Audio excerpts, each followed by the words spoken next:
en alguna oportunidad han estado un poco en la duda de que, ¿qué es primero, el pensamiento, el lenguaje? ¿El pensamiento solo es posible a partir del lenguaje o no? El lenguaje es una parte del pensamiento y es posible por él, etcétera. Vamos a tratar de solucionar todas esas dudas el día de hoy. Probablemente también ustedes se han enfrentado en varias oportunidades a situaciones como ¿no? Ese tipo de acertijos en el cual uno tiene que darle un poco de vuelta para poder encontrar, hallar una respuesta. ¿Qué proceso psicológico sería el que nos permite encontrar la respuesta correcta? ¿Será la percepción? ¿Será el pensamiento? ¿Cuál es el proceso psicológico que nos permite dar respuesta? Cuando lo resolvemos, trabajamos nosotros con signos, trabajamos con imágenes, trabajamos con símbolos. ¿Con qué trabajamos para poder resolver un ejercicio como el que está ahí al frente? Vamos a tratar de dilucidar eso, vamos a tratar de revisar posibilidades y tener algo claro, ¿sí? Vamos a ver entonces qué cosa es pensamiento, cuáles son las principales funciones que cumple el pensamiento, qué es la creatividad, qué es el lenguaje, cómo se adquiere y cómo se va desarrollando. ¿Sí? Entonces vamos a revisar estos dos procesos hoy día para tratar de tener más claro lo que pasa en nuestro cerebro cuando pensamos o cuando hablamos. Empecemos por pensamiento.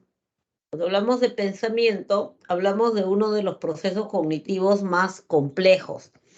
Y es un proceso complejo porque implica la activación de otros procesos cognitivos. Cuando uno piensa, recurre a su memoria.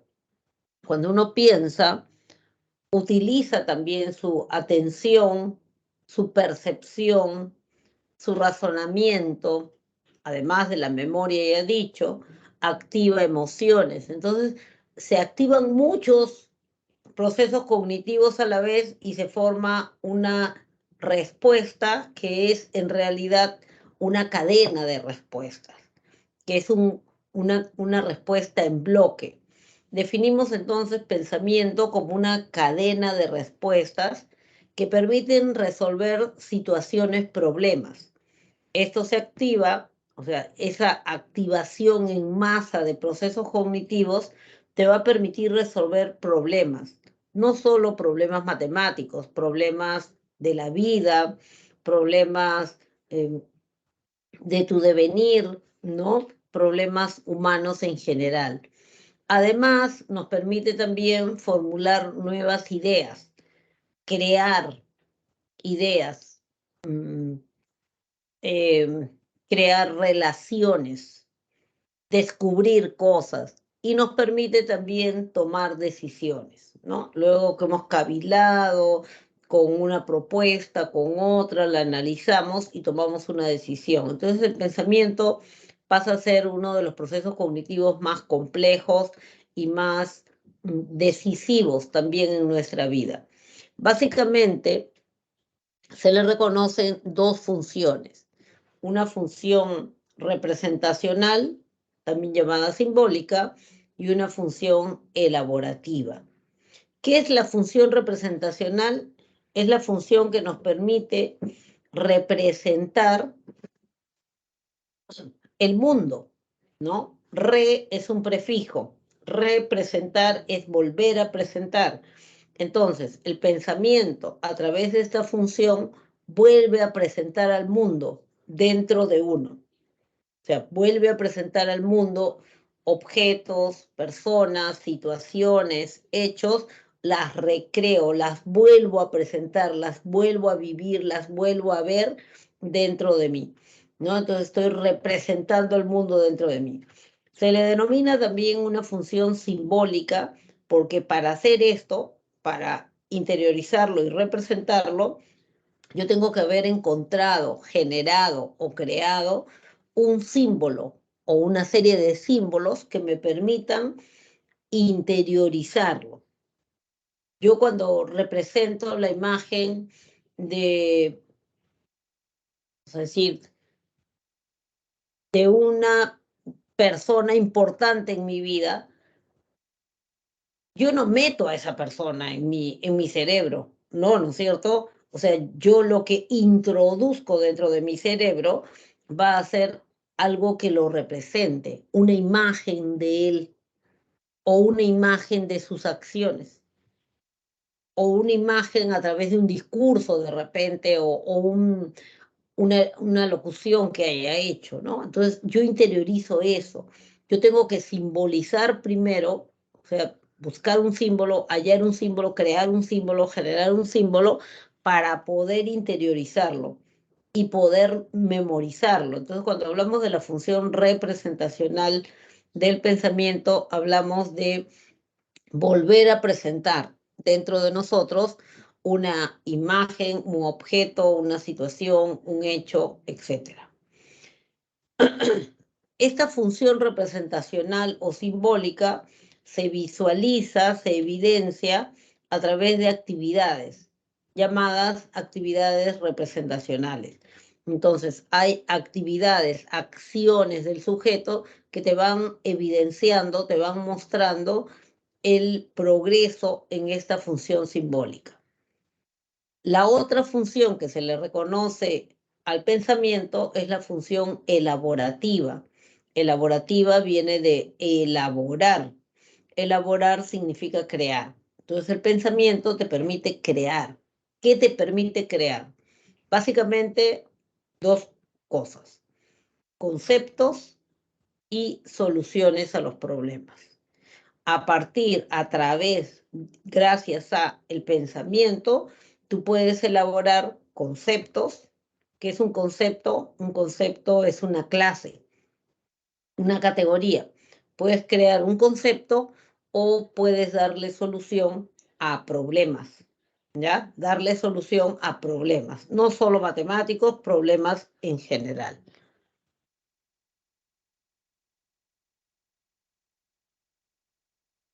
Entonces, la función representacional del pensamiento es lo que vamos a revisar a continuación. Y para esto hay una analogía muy útil, que es la analogía del lenguaje. Ay, chispas.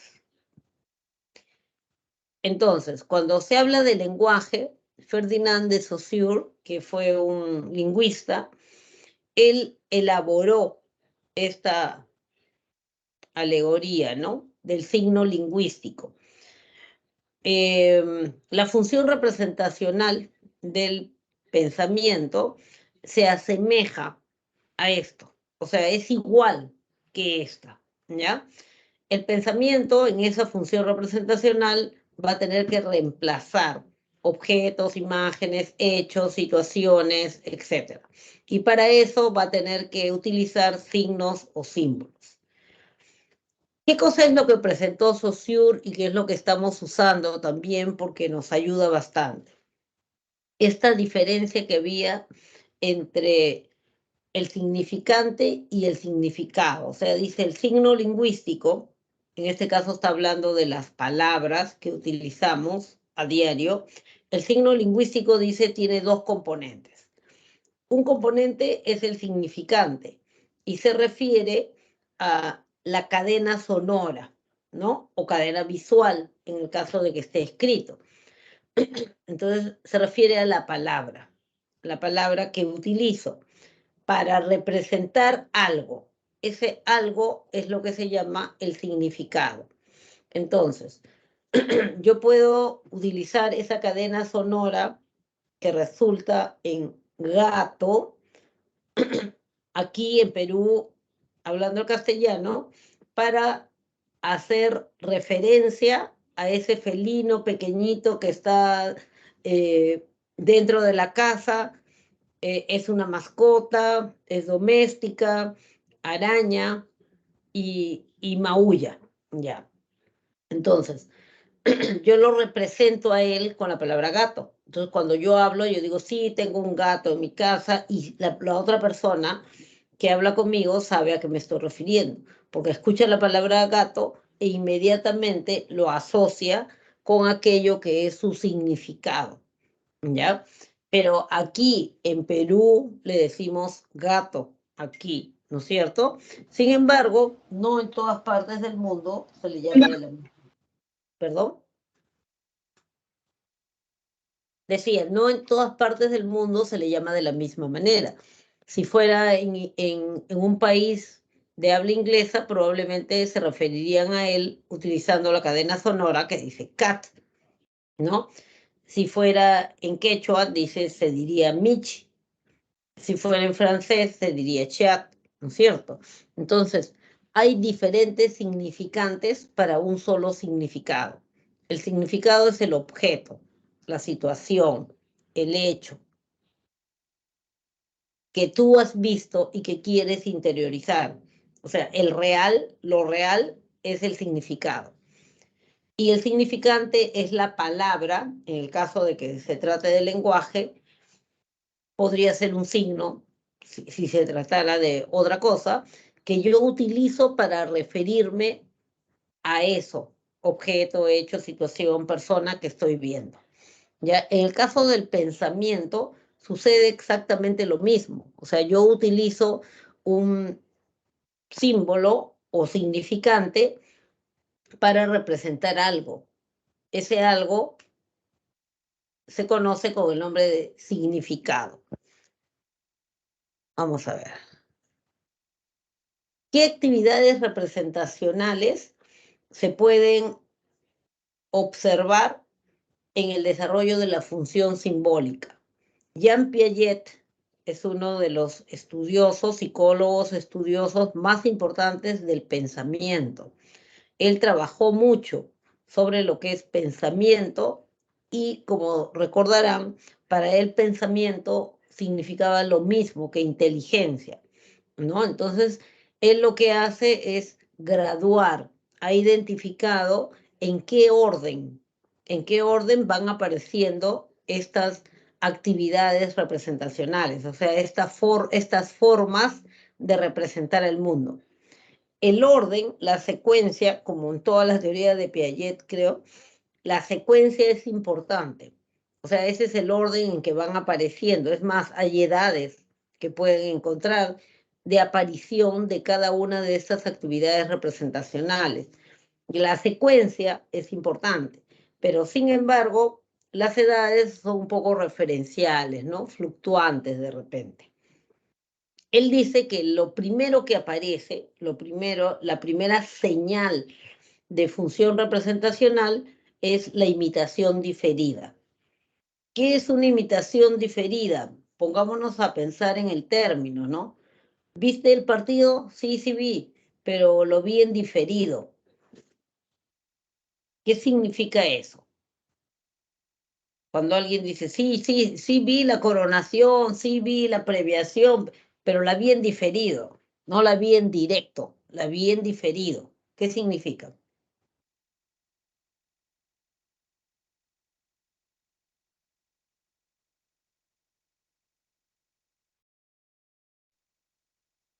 ¿Mm? ¿Qué significa que la vio en diferido?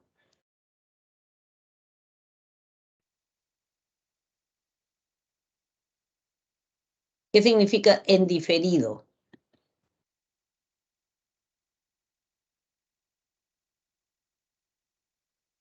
Que ¿Nada? no es vivo, que es después de ser grabado. Después que se produjo, ¿no es cierto? Después que se produjo. Yo digo, sí, sí, vi la premiación del equipo en directo, o sea, en el momento en que estaba pasando. Uy, no, yo la vi en diferido. Significa que la vi después que ya había pasado, ¿no? En este caso, si hablamos de la imitación, el significado, la acepción de la palabra es la misma. Una imitación diferida se refiere a una imitación que se hace de de un hecho, ¿no? De una actividad cuando el modelo ya no está presente. Cuando el modelo ya no está presente. Entonces, de repente, el niño observa que su papá, antes de salir de la casa, se mira en el espejo y se arregla el cabello. Entonces, después de un rato, él se acerca al espejo y se arregla el cabello igual. ¿Imitó? Sí, imitó.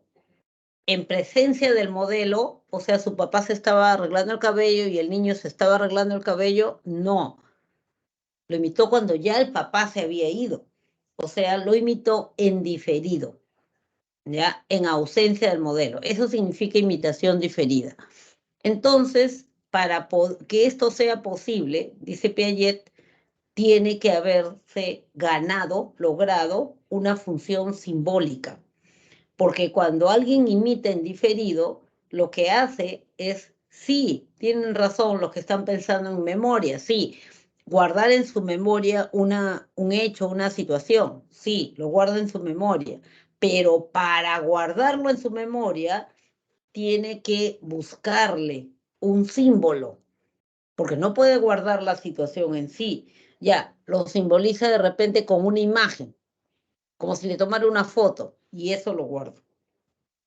¿Ya? Entonces, la imitación diferida implica, evidencia, muestra una función simbólica previa, ¿ya? Y por eso se dice que es una de las primeras actividades representacionales. Es lo primero que hace el niño, imitar en ausencia del modelo. O de repente también han sido ustedes testigos cuando alguien le pide a un niñito que imite a alguien, ¿no? A ver, baila como tu papá. Chiquito empieza a moverse, ¿no? Su papá ya no está ahí bailando, ya se fue a trabajar hace rato. Papá está acá, en su cerebro todavía, ¿ya? Y para tenerlo allí, ¿qué hizo? Para poder memorizarlo. Primero, simbolizarlo de alguna manera para poder guardar eso. ¿Ya? Entonces, a eso se llama imitación diferida. Dice Piaget que es la primera forma de representar el mundo. El primer indicio también. O sea, cuando tú ves que un niño ya imita en diferido, significa que ya empezó a trabajar esa función simbólica, ¿no? Si no puede imitar en diferido, no, pues no hay función simbólica, o sea, no ha logrado simbolizar algo. Un segundo momento es lo que se conoce con el nombre de juego simbólico. No hablamos de juego simbólico, ya hablamos de algo un poco más complejo. Un juego simbólico es una historia que el niño crea, que puede estar basada en hechos vividos, pero no los está copiando idéntico, sino que lo ha recreado. Quiere decir que le ha puesto mucho de su fantasía dentro de la historia. Sí tuvo como base un hecho vivido, por ejemplo, que lo lleves a vacunar de repente, ¿no? Lo llevas a vacunar, el niño lo vacuna, regresa a su casa, saca todos sus peluches, los pone en fila, les empieza a hablar y empieza a simular qué está haciendo. Está imitando, no está imitando, está jugando, pero es un juego simbólico, ¿ya? Una imitación sería algo diferente, de repente una acción más concreta, pero en este caso ha recreado toda una historia. Otra característica que los puede ayudar a identificar cuando se trata de juego simbólico es el hecho de que en el niño utiliza símbolos que tienen dos características. Son arbitrarios y son transitorios. ¿Qué significa eso? Decir que son arbitrarios se refiere al hecho de que no tienen por qué exactamente parecerse a lo que quieren representar, ¿no? Utiliza símbolos que son arbitrarios. Puede no parecerse en nada, pero él quiere que represente eso y lo usa, si quieren, antojadizamente o porque no encuentra otra cosa. Ya está, utilizó. Está jugando a que prepara una ensalada de frutas. Está picando. No te olvides de la sandía. Claro, la sandía. Mira, no hay nada que se parezca a la sandía. Solo encontró este lapicero. Entonces dice, ya tengo, acá tengo la sandía. Díganme en qué se parece esto a una sandía. Color, no. Forma, tampoco. Es arbitrario. O sea, los símbolos que utiliza el niño son arbitrarios. No tienen necesariamente que parecerse a lo que él está tratando de simbolizar. No, son arbitrarios. Para él es una sandía porque lo necesita. Punto. Esa es toda su razón. Y son transitorios porque en el mismo juego, o sea, en la misma historia, esto que ha significado o que ha simbolizado una sandía, puede en otro momento simbolizar otra cosa. Ya terminó, ya está lista la ensalada de frutas, traigan sus dulceritas para servirles. Ya acá están todas las dulceritas, sirve rápido, yo voy a repartir. Ya, muy bien. Ya esto le das a la mami, esto le das a mi hermana, etcétera, ya está, estoy repartiendo. ¿Y la cuchara? La cuchara. Acá está, esta cuchara. Esta era la sandía, ¿se acuerdan? Ahora es la cuchara. ¿Por qué? Porque necesito una cuchara. Entonces, ese detalle es importante, porque ese detalle les va a ayudar a ustedes a identificar cuándo se trata de un juego simbólico. Utiliza símbolos, siempre utiliza símbolos. Y los símbolos generalmente son arbitrarios y o transitorios. ¿Ya? Pueden ser las dos cosas, puede ser una de las dos, pero siempre tienen esas características. Son transitorios. En un mismo juego, dos cosas diferentes significa. Al comienzo significaba de repente la sandía, ahora representa la cuchara, ¿no? Entonces, eso es el juego simbólico. Es más complejito porque tiene que armar una historia, tiene que ponerle un poco de su parte, de su fantasía, y tiene que utilizar símbolos. Una tercera forma o una tercera actividad representacional es el dibujo o imagen gráfica. Ustedes de repente pensarán, pero el dibujo, ¿qué es más complejo? ¿Cómo va a ser más complejo? Simple. En realidad hay subetapas dentro de la imagen gráfica. Todos los dibujos no aparecen así de pronto completos y bien hechos. Eso es una resultado de una secuencia de dominios y que tiene que ver con su pensamiento. Es más complejo porque el niño tiene que plasmar una idea en un plano, en una superficie plana, en algo bidimensional. Tiene que plasmar ahí lo que ha pensado. Puede ser el papel, puede ser la pizarra, puede ser la pared, puede ser el piso, lo que sea.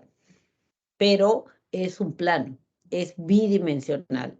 Entonces, ahí plasma su pensamiento, su idea que él quiere comunicar, ¿no? Las imágenes gráficas, como les decía, también tienen variaciones, o sea, tienen escalas. Por ejemplo, y lo han visto seguramente, al comienzo los niños cuando dibujan clásico, un monigote. De la cabeza le salen las piernas, de la cabeza le salen los brazos, ¿no? ¿Y esto por qué lo hacen? ¿Por molestar? No, lo hacen porque ellos van a ir dibujando conforme vayan tomando conciencia de su propio cuerpo. ¿Por qué dibuja así? Un monigote, qué feo. ¿Por qué dibuja así? Porque la cabeza es importante para él, porque en la cabeza están los ojos que le permiten mirar, en la cabeza está la boca que le permite comer, entonces la cabeza tiene que estar ahí de todas maneras, ojos y boca, ya está. Las piernas, obviamente, es un niño que ya sabe caminar, entonces sus piernas son importantes, dibuja las piernas. Los brazos también, pues, porque eso le permite una serie de actividades si está en el colegio con mayor razón. Ya está. ¿Y por qué no dibuja el tronco? ¿Por qué creen que no dibuja el tronco?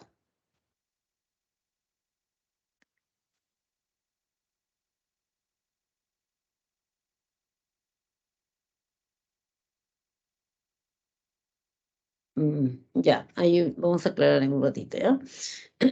Entonces, no dibuja el tronco porque todavía no es consciente de la importancia que pueda tener. Ustedes pueden decir, pero en el tronco está el corazón, ¿cómo, qué más importante, no?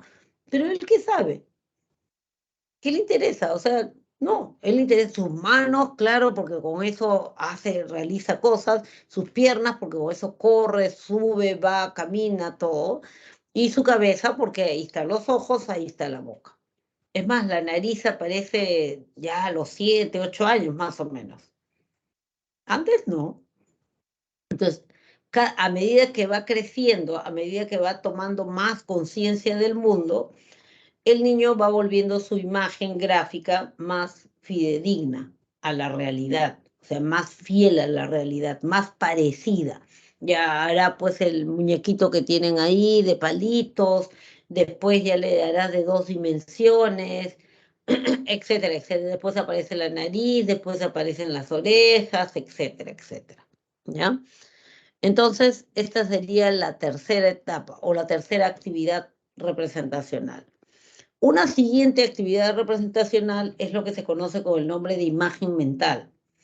Pero cuando se habla de imagen mental, en realidad, con más precisión, se está refiriendo al, a la manipulación que se hace con imágenes mentales. Se está refiriendo a las operaciones que se hacen con imágenes mentales.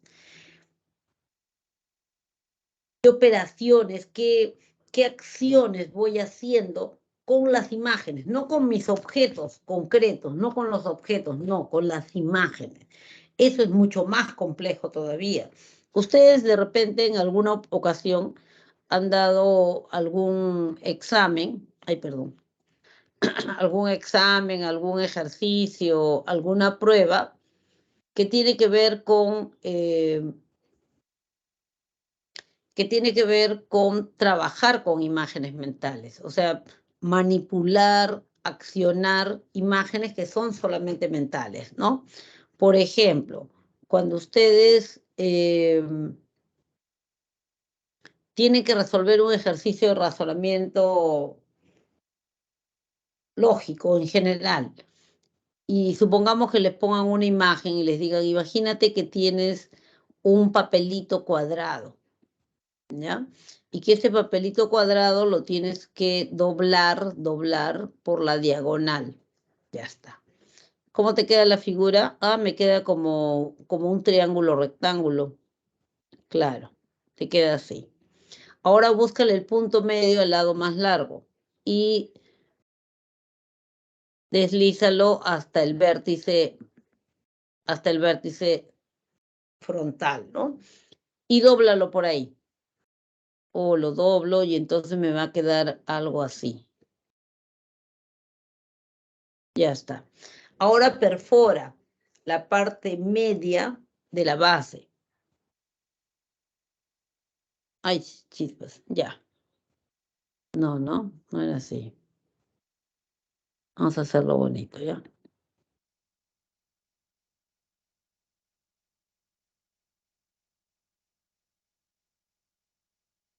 Ya. Entonces teníamos así, el papelito había quedado así y yo perforé aquí en medio. Aquí en medio. Un puntito, ¿ya? Ahora abre el papelito y dime cómo quedaron los orificios. Tal vez quedaron así o tal vez quedaron así o tal vez quedaron así o tal vez quedaron así. Cuando tú empiezas a hacer todo ese manipuleo de imágenes, o sea, empiezas, ya, tienes tu papelito cuadrado, lo doblas por la diagonal, lo vuelves a doblar, perforas, abres despacito sin que se te mueva el papel para saber dónde han quedado los orificios, estás haciendo justamente eso más complejo que se llama imagen mental, ¿ya? Eso es lo que estás haciendo, imagen mental. Y eso obviamente es complejo, pues, es complejo. ¿Ya? Pero lo más complejo en la función representacional, o sea, la actividad representacional más compleja, más compleja, es el lenguaje. Cuando nosotros adquirimos un lenguaje, lo que adquirimos es una serie de palabras que arbitrariamente representan objetos, situaciones, hechos, simplemente por consenso, nada más.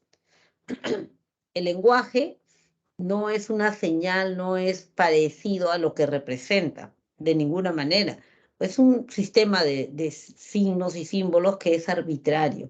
Arbitraria y consensualmente se ha quedado en que, por ejemplo, mota, o a, sea, represente esto, sea esto. Pero ¿qué tiene que ver esto con la o a? ¿Qué tiene que ver? Nada, no tiene absolutamente nada que ver. Pero así hemos quedado, pues, hemos quedado en que así se llama, ¿no? Se llama así. Entonces el lenguaje es la actividad representacional más compleja que existe. Es la más compleja. Y es la forma de simbolizar objetos, situaciones, hechos del medio.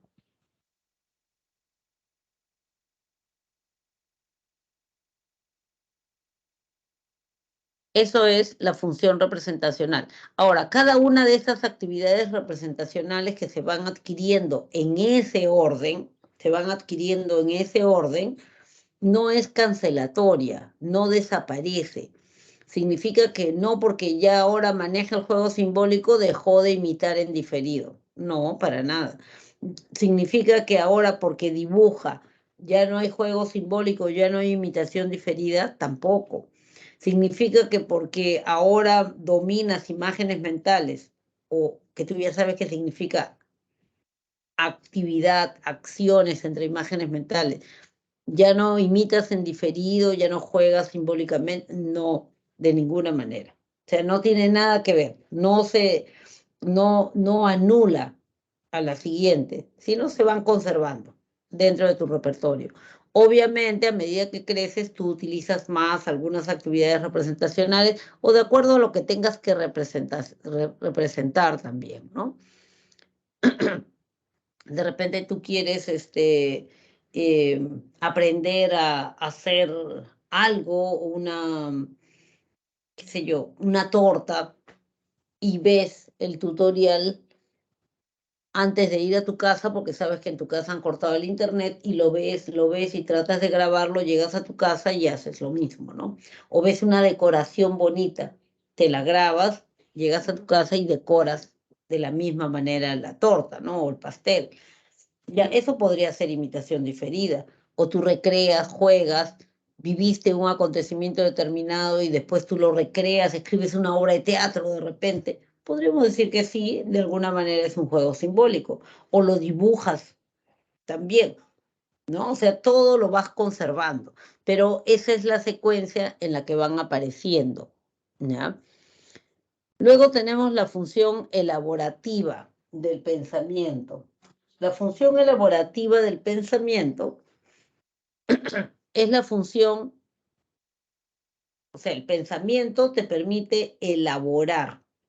Elaborar significa crear. ¿Qué te permite crear? Conceptos, y te permite crear también soluciones a problemas, ¿ya? Me permite crear conceptos y me permite dar soluciones a problemas. Empecemos por los conceptos. ¿Qué es un concepto? A ver, os escucho. ¿Qué es un concepto?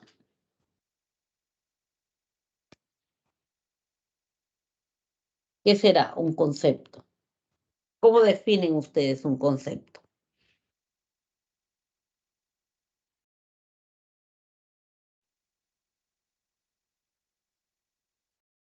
¿Por qué será importante? Un concepto es una definición de una palabra.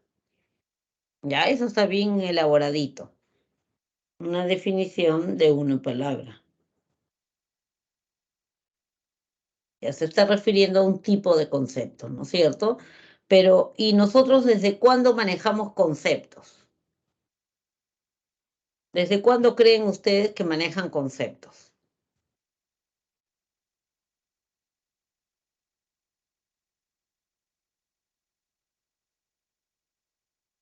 ¿Desde qué edad? Aproximadamente, ¿no? Se manejan conceptos.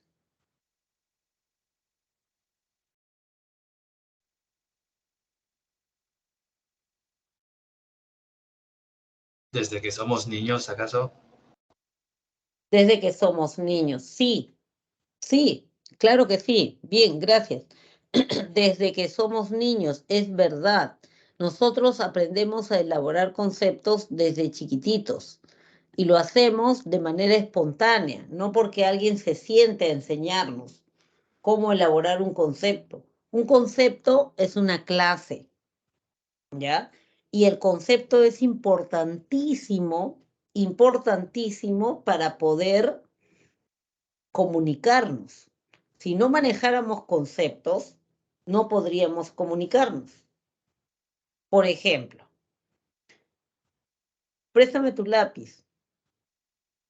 Sabe que me puede dar un lápiz de repente de colores, verde, o me puede dar un lápiz azul, o me puede dar un lápiz de dos colores, ¿no? La cobertura de dos colores, blanco,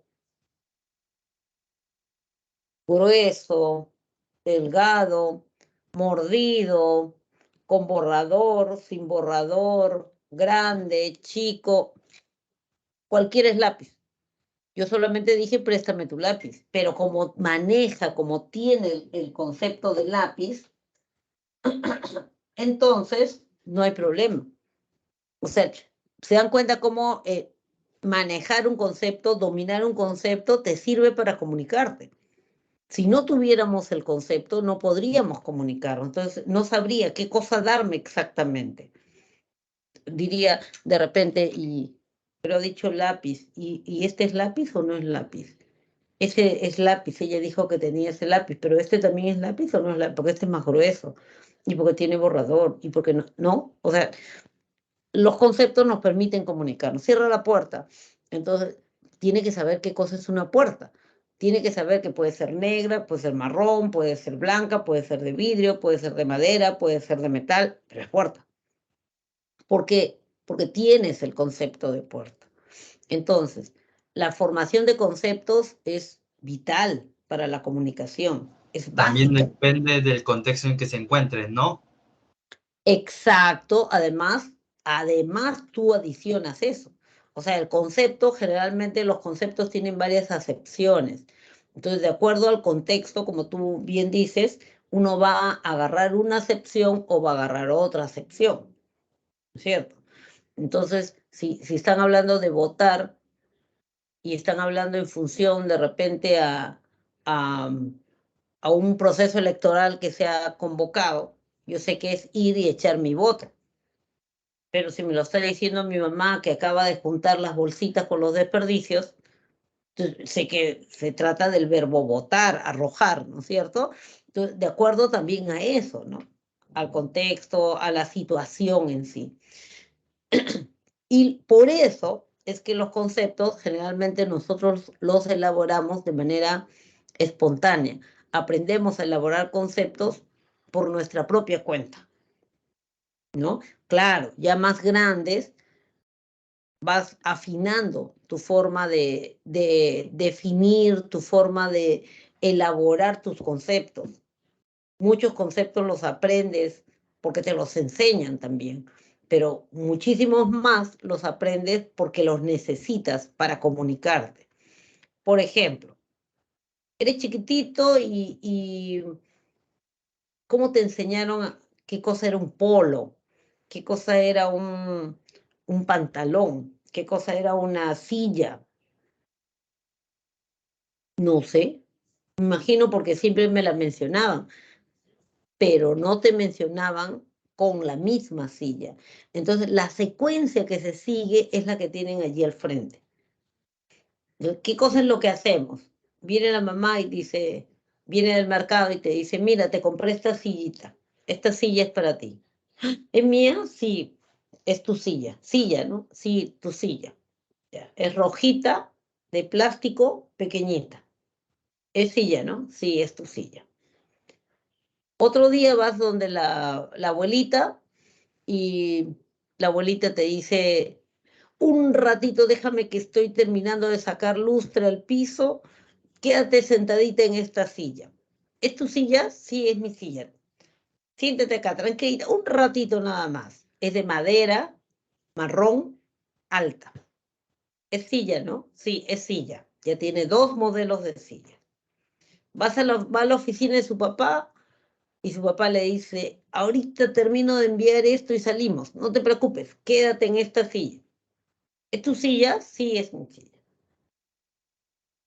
Es tu silla, ¿no? Sí, silla. Yo te presto, no te preocupes. Y es negra de cuero giratoria. 3 modelos de silla. Va al inicial y la profesora le dice, mira, este va a ser tu sitio y esta es tu silla. ¿Es mi silla? Sí, es tu silla. Verdecita de madera pequeñita. Silla, silla, silla, silla. Tiene 4 modelos de silla. Lo primero que va a hacer el niño, lo primero que va a hacer el niño es justamente lo que se ha marcado aquí. Observar todos los objetos del universo, de su universo. O sea, del universo llamado silla. Dijeron que era silla, que era silla, que era sillas, que era silla. Observa los objetos, que ya los tiene acá guardados, ¿no es cierto? Los observa, observa todo ese universo y se va a fijar, va a identificar cuáles son las características comunes o esenciales. ¿Cuáles son las características que se repiten en todas? ¿En qué se parecen todas? Una vez que he identificado las características que son semejantes en todas, las va a juntar todas esas características las junta y le pone un nombre. ¿Qué nombre le va a poner? El nombre que todo el mundo ya le dijo, silla. Entonces, todas estas características comunes, todas estas características que son aquellas en las que se parecen todos los objetos, yo le pongo nombre, ¿no es cierto? Y le pongo el nombre silla. Sintetizo todos los atributos comunes en una palabra, la palabra silla. Ya está. Entonces ya tengo mi concepto de silla.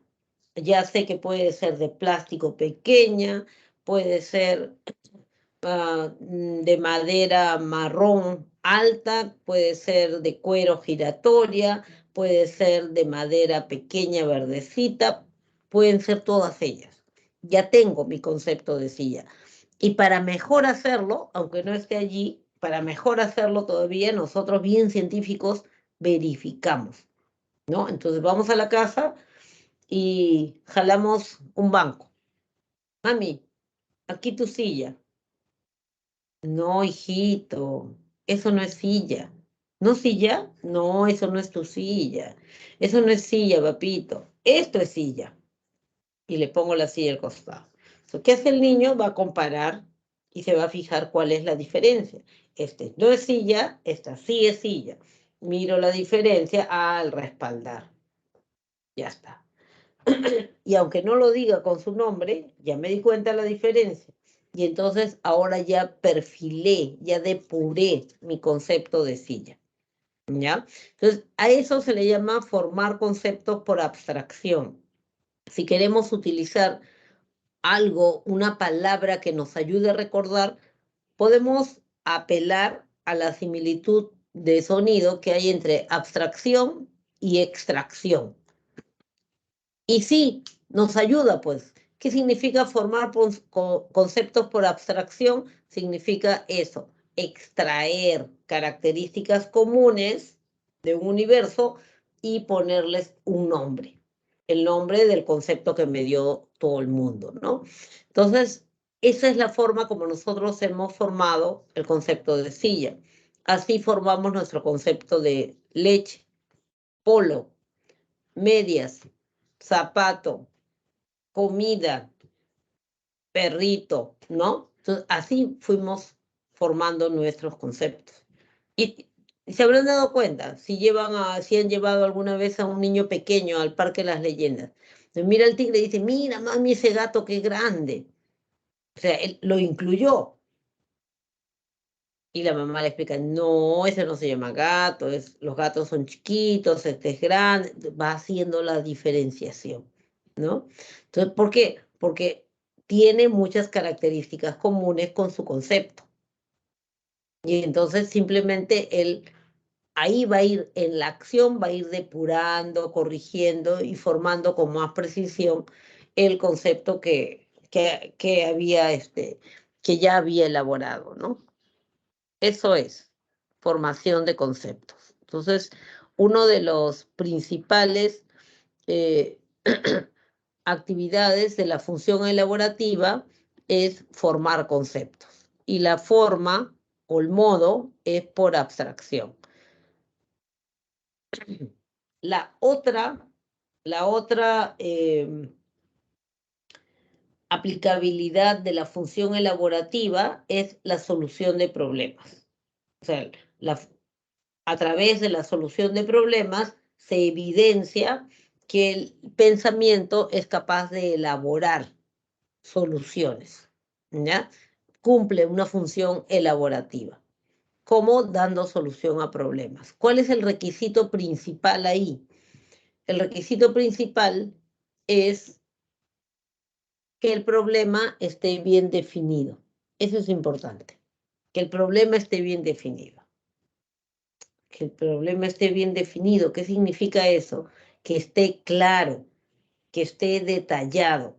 Si el problema no está claro, si el problema no está detallado, tú te puedes confundir o simplemente no puedes saber qué tipo de solución estás buscando. Por ejemplo, si yo les dijera, ¿saben qué? Tengo problemas con mi pareja. Alguien puede pensar, ¿no? Uy, su pareja le es infiel. Otra persona puede pensar, se pelean demasiado con su pareja. No, sí, sí, la profesora dijo, se pelea demasiado con su pareja. Yo no he dicho eso en realidad. Yo solamente dije, tengo problemas con mi pareja.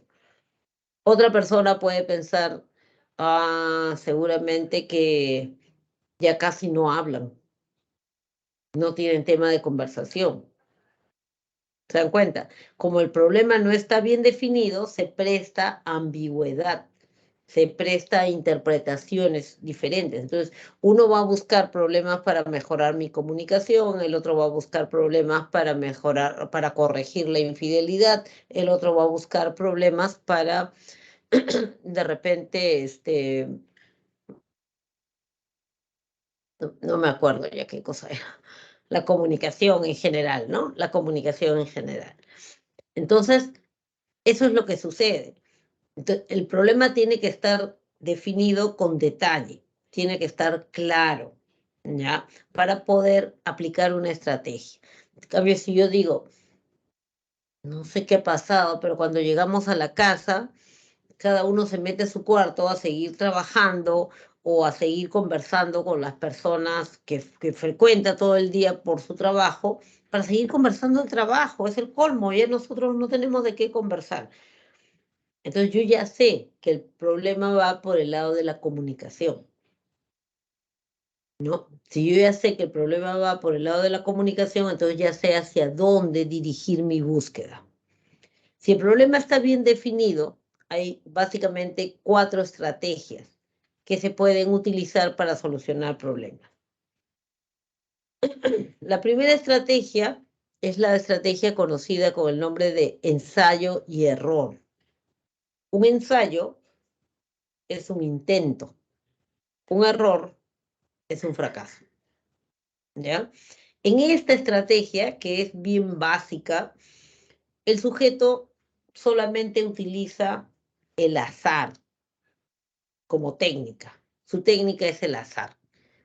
De repente sí, le resulta, de repente no le resulta. O sea, está probando, nada más. ¿Utilizamos esa estrategia con frecuencia? Más o menos, ¿ah? Más o menos sí.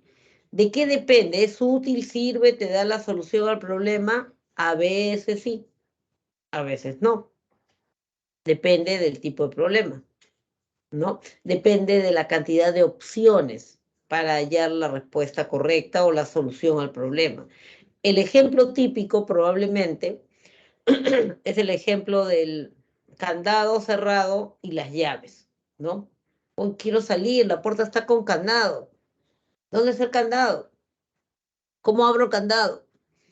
Ah, en el primer cajón están las llaves. Voy, busco. Sí, efectivamente hay llaves. Hoy, pero acá hay varias llaves. ¿Cuál es? Se fue. Ahora, ¿cómo soluciono esto? ¿Qué hago? Pruebo, pues. Primera llave, no es. Segunda llave, no es. Tercera llave, abrió. Ya está, solucionado el problema. ¿Qué estrategia utilicé? Ensayo y error. ¿Qué significa? Probé, hasta que alguna me ligó, ¿no? Hasta que alguna me solucionó el problema. Pero no siempre pasa así, o no siempre es tan rápido. Aquí, en este manojo, habían 3 llaves, y por eso lo pude abrir rápido. Me sirvió la estrategia. Pero si en vez de 3 hubieran sido 300, 298, no abre, 299. Seguimos. Entonces, esta estrategia de ensayo y error a veces funciona, a veces no. ¿Por qué? Porque solamente se utiliza el azar, nada más. O de repente el celular no está funcionando bien. Entonces, ¿qué hago? Agarro, lo golpeo por un lado, nada. Lo golpeo por el otro, nada. Lo desarmo, apago, espero, vuelvo a prender, nada, ¿no? O de repente en una de esas prende, pues, ¿no? Ya está, solucioné. ¿Cómo hiciste? No sé. ¿O será que todo junto, todo lo que hice junto ya lo fue arreglando? No sé, pero está arreglado. Entonces, el ensayo y error es una estrategia azarosa. Algunos le llaman el método del tanteo, ¿no? Porque dice que es como que si estuvieras tanteando así, de repente sí, de repente no. Bueno, es el azar. A veces te puede tomar mucho tiempo también, probando, a ver qué pasa, ¿no? Prendo una vela, rezo un poco, no sé.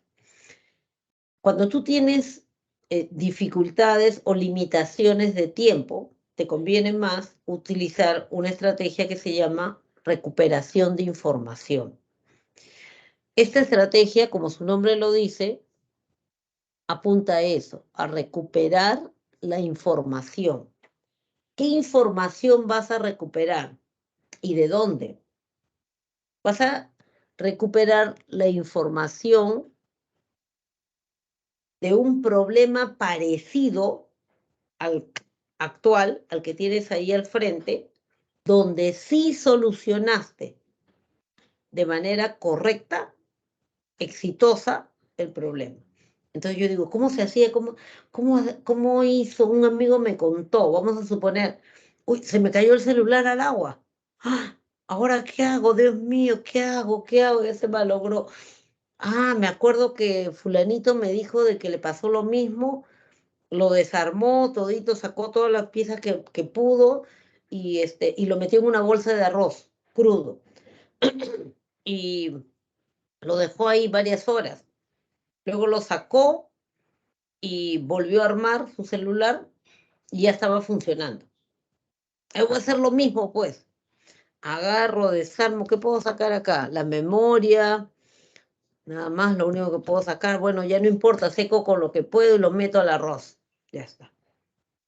Espero, ya, bueno, lo dejo hasta mañana.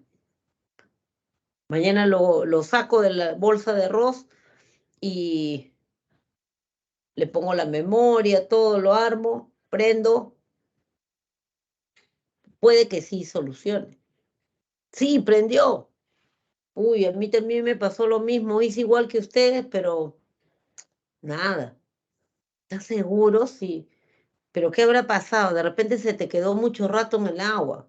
Bueno, en realidad sí, porque yo perdí de vista mi celular y, y después lo encontré, después de varias horas lo encontré y estaba adentro del balde de agua. No sé cómo se ha caído ahí. Ah, pero estuvo por horas sumergido. El problema no es igual. O sea, la recuperación de información te va a ser útil mientras más parecidos sean los problemas. Mientras más parecidos sean los problemas, bueno, se me cayó el celular, al toque lo recogí y ya hice toda la operación indicada. Igualito le pasó a mi amigo y se solucionó. Y sí, me solucionó a mí también. Los problemas eran parecidos. Pero en el caso de este tercer amigo, ya no, pues, porque él lo dejó por horas y adentro del balde de agua. Ahí se quedó sumergido varias horas. Es diferente, pues, la situación. No garantiza que solucione el problema. Pero la recuperación de información sí es útil cuando tú tienes situaciones semejantes que tienes que resolver y tienes una limitación de tiempo, o sea, tienes un tiempo limitado para poder utilizar. Ahí sí es útil. Y un examen es una situación, problema, que tiene un límite de tiempo. Entonces, esta estrategia es muy útil para los exámenes. ¿Cuál es el requisito principal? Que tú tengas almacenado en tu memoria situaciones parecidas a las que te vienen en el examen. Un problema así yo he visto cómo se hacía, saco, aplico. Ahí me es útil.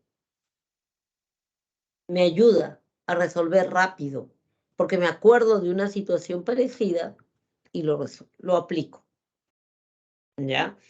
Pero el requisito principal es que tú tengas muchas situaciones parecidas guardadas en tu memoria. Si tú no tienes muchas situaciones parecidas guardadas en tu memoria, ¿de dónde lo sacas? ¿De dónde lo vas a sacar si tú no has guardado? ¿De dónde lo vas a sacar? No hay cómo, no hay dónde. ¿Ya? Es por eso que se les recomienda siempre, resuelvan todo lo que les caiga en sus manos.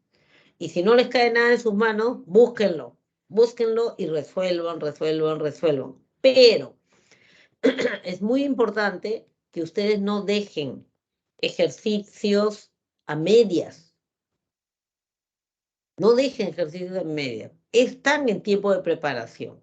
Y como están en tiempo de preparación, ustedes pueden demorarse días en encontrar la solución a un problema, pero tienen que encontrar la solución. Si no, ¿qué almacenan en su memoria?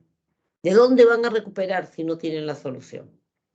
Más bien les va a complicar la situación, ¿no? Entonces, pero ¿qué pasa? A ver, yo estoy resolviendo, sí, la profesora ha dicho que hay que hasta conseguir la solución.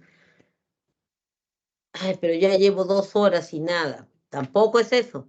O sea, tampoco se trata de eso. O sea, de lo que se trata es de que máximo, yo diría máximo ya, jalando 3 veces. Intenta 3 veces. Entonces, intento resolver. No me sale. Ya que no me sale. Ya. Otra vez. No me sale. No puedo dejar un rato y me pongo a hacer otra cosa o me pongo a trabajar en otro tema. Después lo vuelvo a ver, después que ya pasó un rato.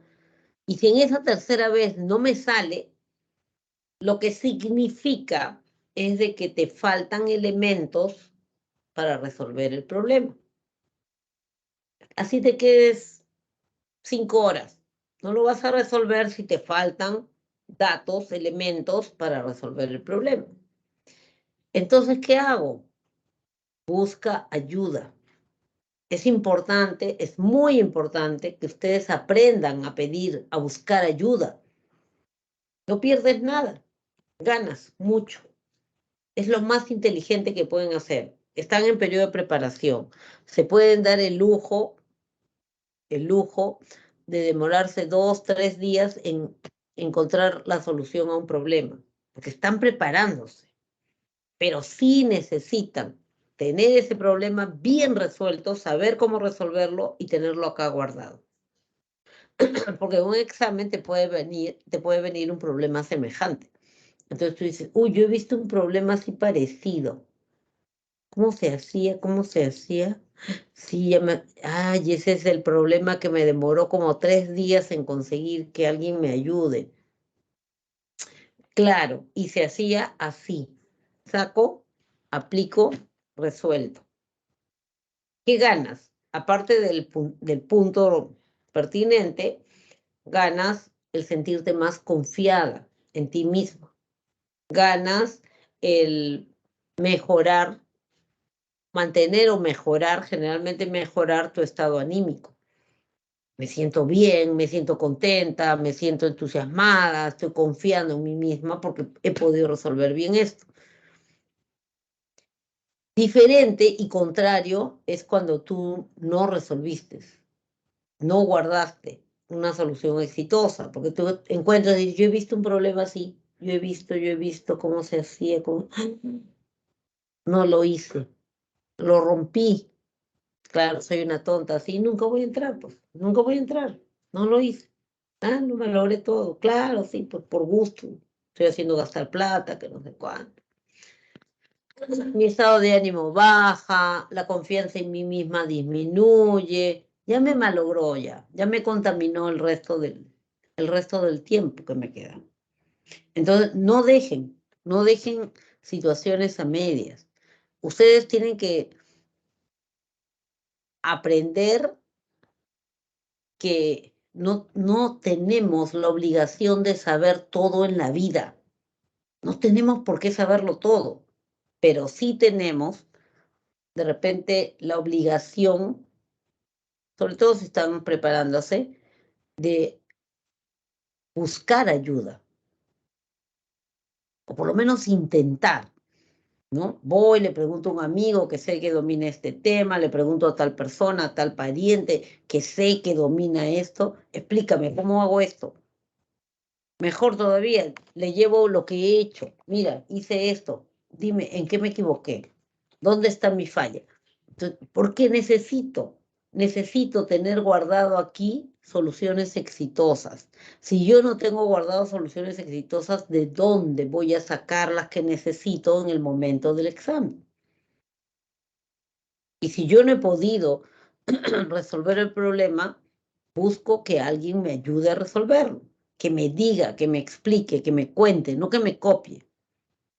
No copiarme de él, no, quiero entender, quiero saber, quiero poder hacerlo solo, quiero poder decir, ya, se hace así y aplico lo mismo. Entonces, bien importante eso. Es bien importante tener un buen repertorio de problemas bien resueltos. Tercera estrategia, la estrategia denominada algoritmo. El algoritmo es una suerte de instructivo, ¿ya? Es como si fuera un manual, una receta.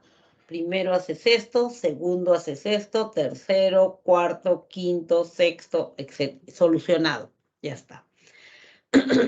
El uso de algoritmos sí te garantiza al 100% la solución de problemas. Pero hay dos detalles.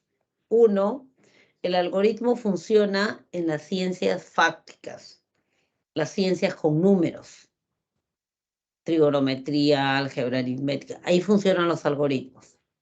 Ahí sí funciona, no en las ciencias humanas. No hay un algoritmo para que te lleves mejor con tu papá. Un algoritmo para que tu pareja te sea fiel. No existe eso. ¿Por qué? ¿Por qué no existe? A ver, ¿por qué creen que no existe?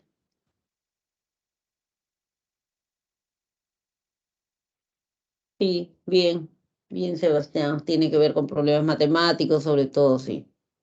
Un conjunto de pasos para llegar a solucionar el problema. Ajá. ¿Por qué los algoritmos no funcionan en las ciencias humanas?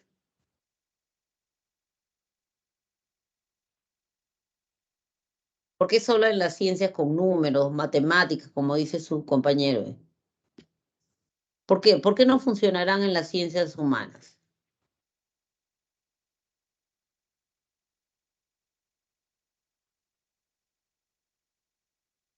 ¿Qué dice? ¿Por qué no puedo tener o encontrar o por qué no se puede hallar el algoritmo para ser feliz? Porque son diferentes situaciones El y tienen comportamiento humano resultados. no es predecible, las situaciones son diferentes para cada persona, ambos tienen razón, porque el ser humano es multideterminado. Nosotros somos multideterminados, no hay un algoritmo. Entonces la psicología no existe, es una mentira. No, o sea, existen leyes, existen reglas, existen métodos, existen estrategias que tú como profesional responsable aplicas a la persona en particular que tienes enfrente. Tú lo aplicas, o sea, lo adaptas a esa persona, a su propia vida. Por eso se hace una historia personal, porque no todo el mundo es igual. Y porque no todo el mundo, yo no puedo agarrar el recetario y decir, ansiedad, uno, tengo que hacer esto, dos, tengo que hacer esto otro, tres, no se puede. O sea, depende del caso particular, de la persona que tienes enfrente. Entonces, para las ciencias humanas no funcionan los algoritmos. Por eso no funcionan. Porque los algoritmos son pasos rígidos que debes seguir. No te puedes saltar ninguno. No puedes cambiar uno por otro. Tampoco, no puedes hacerlo. Tienes que seguir primero esto, segundo, tercero, cuarto, quinto, sexto, séptimo, etcétera, solucionado el problema. Sí te garantiza el 100% la solución del problema, pero si cumples rígidamente con el algoritmo. Ahora, segundo detalle, que el algoritmo a veces puede ser demasiado laborioso. Sí, sí, me acuerdo, el profesor empezó a resolver aquí, aplicó la fórmula de no sé cuánto y siguió y aplicó esto otro y se convirtió en este ejercicio, entonces aplicó esto y esto y esto y con la justa tenía pizarra y acá está la solución. Pero si voy a hacer todo eso, se me acaba todo el tiempo del examen. Pero seguramente el profesor les dijo también, no se preocupen alumnos, porque yo les voy a dar un atajo. Les voy a enseñar un truquito. Haces esto, con esto, solucionado. A ver, compara. Sí, profesor, tiene razón, salió igual. Sí, pues sí, funciona. Él aplicó, les explicó, les enseñó una estrategia denominada estrategia heurística. La palabra heurística viene de eureka. Eureka es una interjección que muestra sorpresa ante lo novedoso, ante lo nuevo, ante lo innovador. La estrategia heurística, las estrategias de heurística utilizan pensamiento creativo, ¿ya? Utilizan pensamiento creativo para resolver problemas.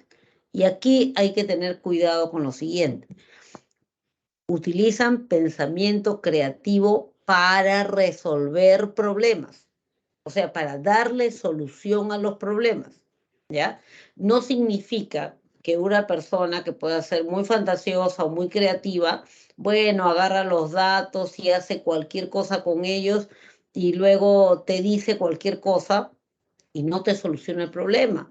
Entonces no ha utilizado una estrategia heurística, porque las estrategias heurísticas son estrategias de solución de problemas. Si utiliza un atajo, se utiliza un truquito para solucionar el problema y lo soluciona, es una estrategia heurística, ¿ya? Ahí sí hablamos de una estrategia heurística. Y ahí les han colocado algo que sí, bueno, es importante que lo mencione porque de repente podría venir hasta en una pregunta. ¿Qué tienen que ver los estereotipos de las carreras ahí? El hecho es de que muchas veces en representación de esos atajos se utilizan estereotipos. Ya se utilizan estereotipos para poder hacer elecciones. Por ejemplo, ya no nos vamos a quedar en las carreras solamente. Vamos a suponer, tengo que comprar urgente, tengo que comprar, qué sé yo, una impresora. Entonces, uy, mira, hay todas estas marcas de impresoras, ¿y ahora cuál compro? Yo no sé qué comprar, o sea, tengo que tomar una decisión rápida. Entonces digo, esta es marca Hitsi, no, nunca he escuchado. Esta es marca Zumbi, tampoco, nunca he escuchado. Esta es marca Delta, no escuché. Esta es marca, no sé, eh, Samsi, no, tampoco he escuchado. Esta es HP. Ah, el HP sí, me acuerdo que una amiga tenía también HP, son buenas. Ya voy a comprar esto. O sea, me guío por el estereotipo que tengo. Entonces, como mi estereotipo dice, todos los productos HP son buenos, entonces digo, ah, ya es HP, ah, ya debe ser bueno, entonces, y lo compro. Igual con las carreras, ¿no? Universitarias, igual con otras elecciones que tenga que tomar. Entonces yo digo, por ejemplo, Gloria, ah, la leche Gloria es buena, pero yo tengo que comprar atún, pero acá hay un atún Gloria. Ah, es Gloria, debe ser bueno, pues. O sea, basándome en un estereotipo, yo hago una elección. Yo resuelvo mi problema. En este caso, el problema sería la compra que tengo que hacer. ¿Ya? Entonces, habrán visto allí de que hay o que se dan dos tipos de pensamiento, ¿no? Se dan dos tipos de pensamiento. El pensamiento creativo y el pensamiento lógico. Pensamiento creativo es el que va a dar lugar a la creatividad. Acá voy a incidir nuevamente lo que les decía en la estrategia heurística. Hablamos de creatividad cuando la persona es capaz de generar nuevas ideas, pero que tengan utilidad social, que tengan utilidad, que sean útiles. No hablamos de creatividad cuando la persona simplemente es fantasiosa y habla disparate y medio, pero que no es útil. Entonces no decimos que tiene un pensamiento creativo, podemos decir que tiene un pensamiento muy fantasioso, tiene un pensamiento muy ingenioso, pero solo utilizamos la palabra creatividad cuando esa idea, esa forma innovadora que presenta tiene utilidad, es útil para algo o soluciona problemas. Pero también puede ser algo perjudicial, ¿no? Ah, y hablar de creatividad para algo perjudicial. No, Sí, generalmente se utiliza la palabra creatividad para referirse a algo que tiene utilidad social. Ahí podría ser astucia, algo por el estilo, ¿no? Pero no la palabra en sí, creatividad. Ah, ya, esa es otra cosa. Encontramos dos tipos de pensamiento. El pensamiento lógico, que es el pensamiento dirigido, el pensamiento que busca una solución lógica, y el pensamiento creativo, que de alguna manera es un pensamiento más amplio, más diverso, pero que soluciona el problema también, de una manera diferente, pero soluciona el problema, ¿ya? Entonces, tenemos además dos teorías, la teoría de Guilford y la teoría de Bono. Edgar de Bono y Guilford son estudiosos que por otros motivos trabajaron lo que era pues el,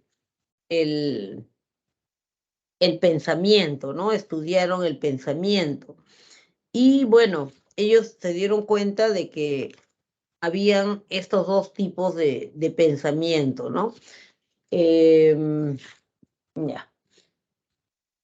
Guilford nos habla del pensamiento convergente y divergente. Usa la palabra convergente para referirse al pensamiento lógico, porque dice que todas las actividades, todas las acciones que emprende el sujeto convergen en lo mismo, o sea, todas se dirigen a lo mismo. Pueden hacer mil cosas, pero todas finalmente se van a dirigir a lo mismo, a la respuesta lógica. Todas te van a dar como solución la respuesta lógica. Entonces, como todas convergen en una sola respuesta, le llama pensamiento convergente, ¿ya? Y por contraposición, al pensamiento creativo le llama pensamiento divergente, porque dice que todas las ideas divergen de lo esperado. Esperaba que hiciera tal cosa, pero ella lo solucionó de esta otra. Diverge, se desvía, si se quiere, de lo esperado, pero soluciona el problema.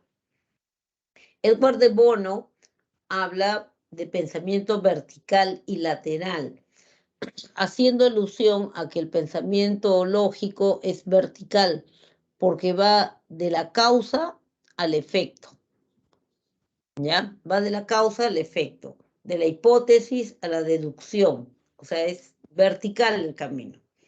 En cambio, para referirse al pensamiento creativo, habla de pensamiento lateral. Es un pensamiento que se va también por los costados, ¿no? Es un pensamiento diferente. Entonces, de aquí lo importante sería recordar que hay cierto juego de sinonimia entre pensamiento lógico, pensamiento convergente, que es el de Guilford, y pensamiento vertical, que es el de Bono, ¿ya?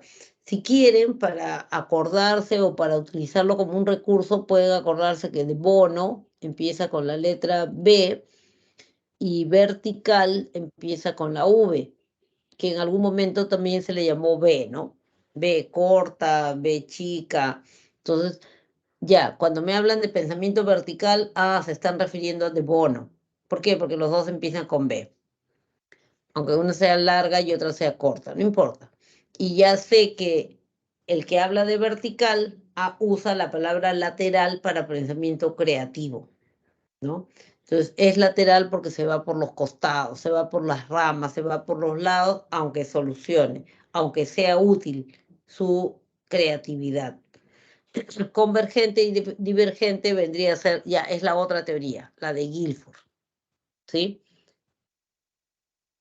Bien, eso es en lo referido a lo que es el pensamiento lógico, pensamiento creativo. Pensamiento lógico es el convergente para la teoría de Guilford, el vertical para la teoría de Bono. Pensamiento creativo es el divergente para la teoría de Guilford y el lateral para la teoría de Bono. Vamos a revisar ahora lo referente al lenguaje. Cuando hablamos de lenguaje, acordémonos de que el lenguaje tiene básicamente 4 componentes, ¿no? Tiene un componente fonológico, que se refiere a los sonidos, tiene un componente gramatical o sintáctico, que se refiere al orden de las palabras, tiene un componente práctico o fáctico que se refiere al uso de las palabras, ¿no?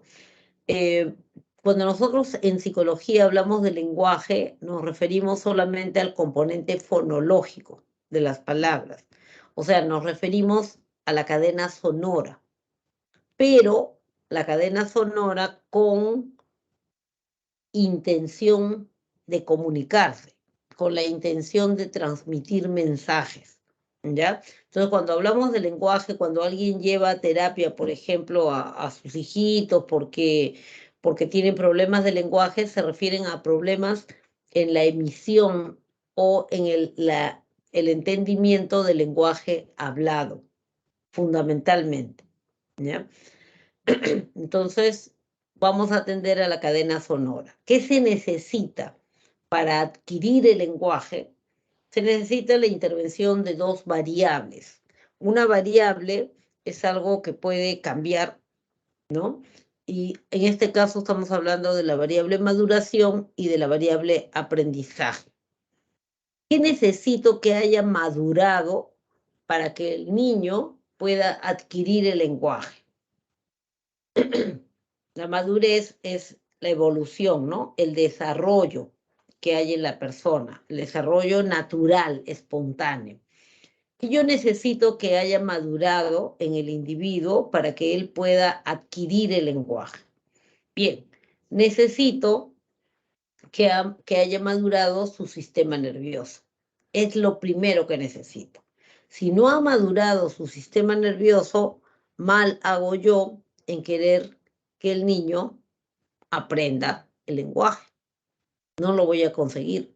Si yo agarro un bebé de 2 meses, por ejemplo, su cerebro todavía no está maduro, y yo quiero enseñarle a hablar. Entonces, quiero enseñarle a hablar, quiero sorprender a mi familia, de repente, quiero enseñarle a hablar. Entonces yo digo, bueno, le voy a enseñar algunas palabritas nomás para que mamá se alegre, ¿no? Entonces, ya está. Plumón, vamos, plumón, mira, te doy tu leche, ¿ah? Te doy tu leche. Plumón, vamos, vamos. Vamos. Por más que yo lo estimule, que le hable, que le diga, no va a aprender. ¿Por qué? Porque su sistema nervioso todavía no está maduro. Entonces, eso significa que sus neuronas todavía no están con la suficiente mielina, que las zonas de lenguaje del cerebro todavía no están maduras, sus neuronas todavía no han completado su desarrollo. ¿Qué necesito que haya madurado en el cerebro para que el lenguaje pueda ser expresado y comprendido? ¿Qué necesito? A ver. ¿Qué necesito que haya madurado en su cerebro? ¿Qué zonas? ¿Qué áreas? Dígame. ¿Qué zonas de la corteza o del cerebro deben estar maduras para que el niño pueda producir el lenguaje, las palabras, y para que pueda captar las palabras? ¿Qué necesita haber madurado? El área de Broca y el área de Wernicke. Bravo, bien dicho. Necesito que haya madurado el área de Broca y el área de Wernicke para que pueda producir y comprender el lenguaje.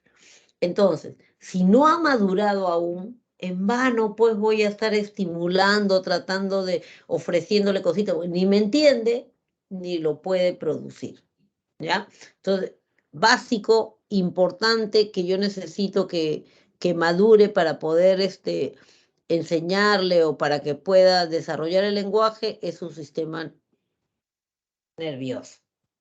¿Qué más necesito que esté maduro? El sistema auditivo.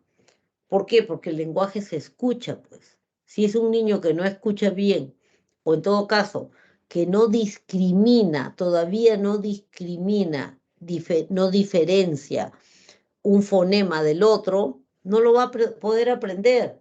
¿Cómo va a poder aprender un fonema que no lo diferencia de otro y los confunde? El ejemplo típico es gracias, gracias. El niño lo escucha igual. Si lo escucha igual, lo va a pronunciar indistintamente. Entonces yo necesito que su sistema auditivo esté lo suficientemente fino como para que discrimine, por lo menos de los 27 fonemas que hay en el idioma. Ya está. Si no, no va a poder adquirir el lenguaje en forma adecuada. ¿Qué más debería haber madurado? Su aparato fonador. Todos los órganos que intervienen dentro del sistema fonador, mandíbula, carrillos, lengua, paladar, cuerdas vocales, todo eso debe estar maduro. ¿Qué significa que debe estar maduro? Que debe haber conseguido la suficiente flexibilidad, movimiento, como para permitirle al niño repetir los 27 fonemas. Y si no está maduro, no va a poder, pues, no va a poder adquirir alguno de los fonemas. El problema, por ejemplo, más frecuente allí es el problema de la R, ¿no? Cuando tú dices rápido, corre, jarra, rápido, ratón, mi lengua vibra rápidamente. El niño que no puede pronunciar la R, ¿qué hace? Callo. Ya pido coye el callo, ¿no? Ya pido. Su lengua no vibra. Cuando él dice, ya pido, yata, no vibra, su lengua no está vibrando. Entonces, ¿qué cosa es lo que se hace? Si el niño ya tiene 6 años, por ejemplo, ya pasó pues la época en que debería haber madurado todo eso, ya pasó largo todavía, pero se espera hasta los 6 y de repente sí puede, ¿no? ¿Qué hacen en terapia de lenguaje? Agarran unos instrumentos que son como unas liguitas, le enrollan su lengua y le hacen vibrar su lengua. ¿Por qué? ¿Por qué hacen eso? Porque si el niño no experimenta la sensación, o sea, no experimenta lo que se siente cuando la lengua está vibrando, no va a poder producir el movimiento. Y ahora lo tiene que hacer de manera consciente. No lo va a poder producir si él no lo ha sentido primero. Y una vez que pueda producir ese movimiento de su lengüita, que no maduró en forma adecuada, cuando ya pueda producir ese movimiento, le voy a tener que hacer reaprender todas las palabras que aprendió a pronunciarlas de manera inadecuada. Entonces es todo un trabajo para con él. ¿Por qué? Porque ya está grandecito, ¿ya? Entonces eso es importante, ¿no? Si no sabe colocar bien la lengua, si no la mueve bien, entonces yo voy a tener que revisar qué está fallando. De repente no levanta bien el paladar y por eso no hay una letra determinada. Entonces necesito que su aparato fonador haya madurado. Y finalmente necesito también madurez respiratoria, que haya aprendido a respirar bien, que respire en forma adecuada. Eso necesito, ¿ya? Entonces necesito madurez respiratoria. ¿Por qué?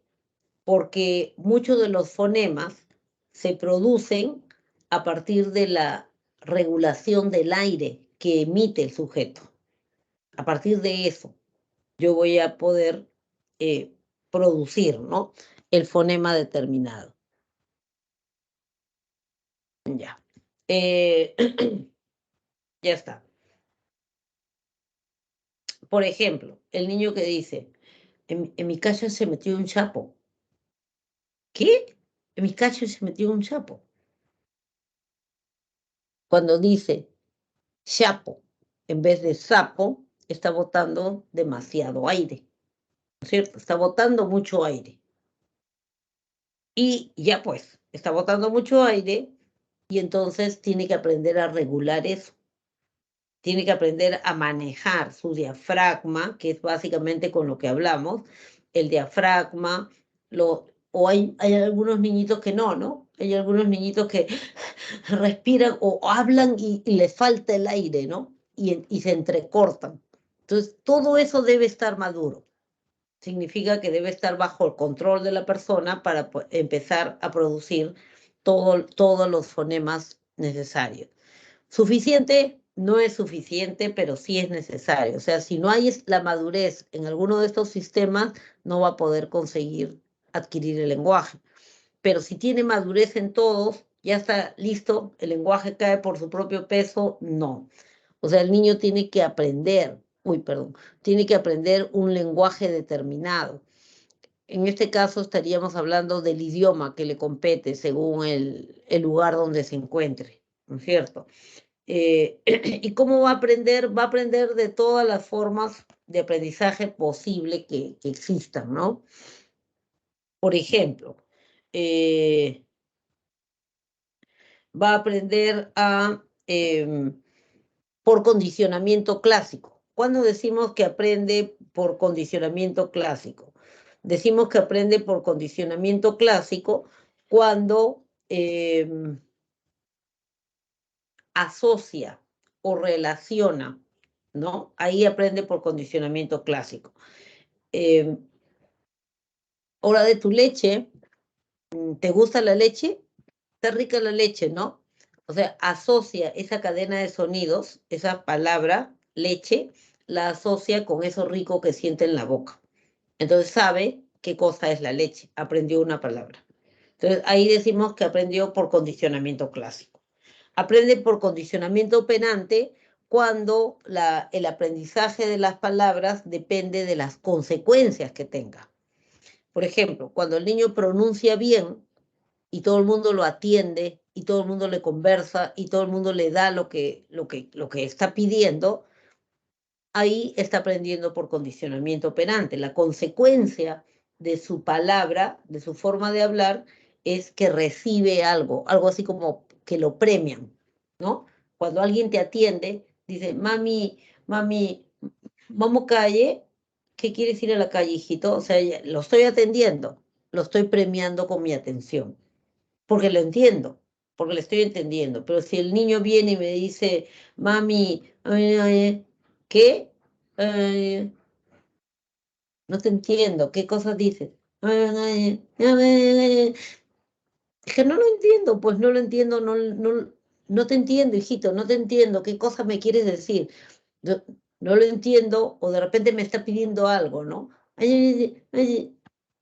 No sé, ¿qué quieres? ¿Qué cosa? ¿Pan? No, no te entiendo, no te entiendo, te lo juro que no te entiendo. Entonces se pone a llorar ya. O sea, no pudo, no fue recibido el mensaje. Entonces su forma de hablar ha sido castigada, porque no lo pude atender, no le pude dar lo que quería. Entonces ahí se dice que aprendió por condicionamiento operante. Por condicionamiento operante es cuando aprende por las consecuencias. Entonces aprende por las consecuencias y va depurando su mensaje. Entonces va depurando cuáles sí le resultan y cuáles no consigue nada. Va dejando atrás las que no consiguen nada y se va quedando con las que sí le ayudan a obtener lo que quiere, sea atención o sea un objeto o acción determinada, ¿no? Mayormente se empieza aprendiendo por imitación, o sea, el niño imita lo que escucha, repite lo que escucha, ¿ya? Entonces aprendemos por imitación y esa es la explicación de por qué hablamos español, castellano y no hablamos otro idioma de chiquitos, ¿no? Porque no escuchamos a nadie, pues. ¿Y por qué si alguno de ustedes hubiera nacido aquí en Perú, ya, pero se lo llevaron de repente a Francia desde que tenía 10 meses y ha regresado la semana pasada, recién, y todos le hablaban francés solamente, habla también el francés y no habla bien el castellano? O no habla de repente español. O de repente le enseñaron algo de español, pero lo habla así, utilizando los fonemas del habla francesa, ¿no? No pronuncia bien la R, de repente, ¿no? Los franceses no pronuncian bien la R. Ah, Rosa, dice, ¿no? Rosa, rápido, Rosa. ¿Por qué? Porque ha imitado, pues. Ha imitado lo que ha escuchado. Aprendemos más por imitación.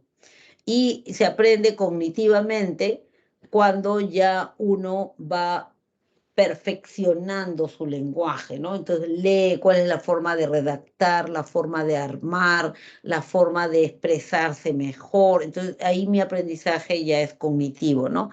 Y aprendo nuevas palabras, nuevo vocabulario y voy extendiendo poco a poco, ¿no? Entonces, ya, para adquirir el lenguaje se requieren de dos variables, la maduración y el aprendizaje. Entonces, voy a adquirir maduración cuando mi organismo va a desarrollar sistema nervioso, auditivo, respiratorio y aparato fonador. Y voy a adquirir aprendizaje, voy a manejar, dominar la variable aprendizaje por todas las formas como yo puedo aprender, por imitación, por condicionamiento clásico, operante o cognitivamente. Entonces, a partir de ahí, ¿no? Si ya tengo esas variables cubiertas, yo puedo empezar a desarrollar el lenguaje. Y en el desarrollo del lenguaje se pueden identificar dos etapas grandes. La primera etapa es la etapa que se le conoce como etapa prelingüística. Pre significa antes de dominar el lenguaje o idioma, el idioma, ¿ya? Vamos a definirlo así. Entonces, en la etapa prelingüística, que generalmente no es obligatorio corresponde al primer año, el niño va emitiendo sonidos cada vez más complejos, cada vez más, de repente, más elaborados, pero todavía no dice palabras. En la etapa prelingüística, por ejemplo, podemos identificar un primer momento, que generalmente corresponde al primer mes, donde el niño el único sonido que emite es el llanto, ¿no? ¿Eso tiene un significado dentro del idioma? No, pues no tiene un significado dentro del idioma. Pero el niño llora. La mamá de repente puede entender, ay, parece que ese parece llanto de dolor, de barriguita. No, ese llanto es de hambre, ¿no? Entonces, la mamá puede, pero si tú escuchas al niño llorar, vas corriendo al diccionario a buscar, no encuentras nada, pues, ¿no? Entonces, el primer mes, generalmente el sonido emitido es el llanto. El siguiente mes ya aumenta y se diferencian otros sonidos. Se produce lo que se conoce con el nombre de gorjeos, ¿no? El niño empieza a jugar con su aparato fonador, bloquea el aire, lo suelta, está jugando, está explorando si quiere, y produce sonidos, sonidos que sí, pues los padres, los adultos lo interpretan de una manera diferente. Entonces el niño empieza con... Dijo agú, ¿sí? En realidad no dijo agú, pues dijo solamente estaba gorjeando, ¿no?